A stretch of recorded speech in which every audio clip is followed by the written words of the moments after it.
Hello everybody, Martin here, and welcome to my second course here at cgboost.com. For over 10 years now, I've been exploring this wonderful world of 3D graphics. I've worked on visual effects for movies, I made some cinematics for games, and also my fair share of personal projects. And now, I've got a confession to make. For many months, I've been obsessed with 3D environments. Large-scale 3D environments in Blender, to be precise. I went through hours of tutorials, I bought courses, I studied books about erosion, about different biomes and terrains, and all the while I was trying to achieve that one goal: believable 3D environments directly in Blender. I really wanted to prove that you do not actually need any expensive software to achieve results like this. This course is the culmination of my research. In it, you will learn how to put together mountains and lakes, deserts and forests, clouds and oceans, all directly in Blender using free tools and resources. The workflows I show are step by step, though I definitely expect you to know your way around Blender, so it might be a good idea to finish up Zach's Blender Launchpad course first. But I'll not be skipping or speeding up through any important parts,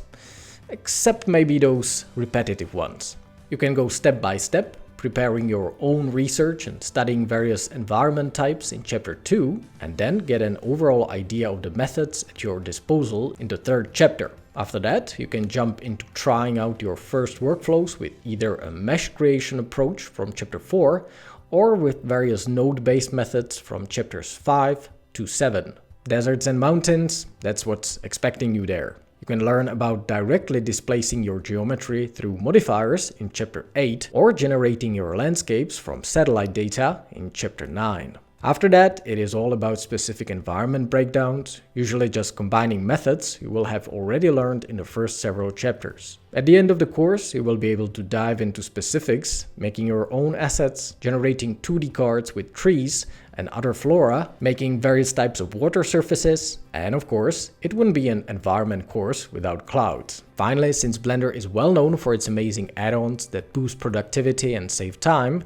I will introduce those that I use regularly. Those are of course paid products, so this chapter is a bonus, not really something you have to rely upon in the course. Nevertheless, you can approach this course also completely differently, like a buffet of sorts. Learn what you need, discard what you don't, and then later come back again and learn something completely different. Or even go from the end to the beginning, if that's what you prefer. After completing all the chapters in this course, which by the way will grow and update over time, you will have a solid foundation for creating your own awesome looking environments directly in Blender. Okay my friends, I hope you're excited.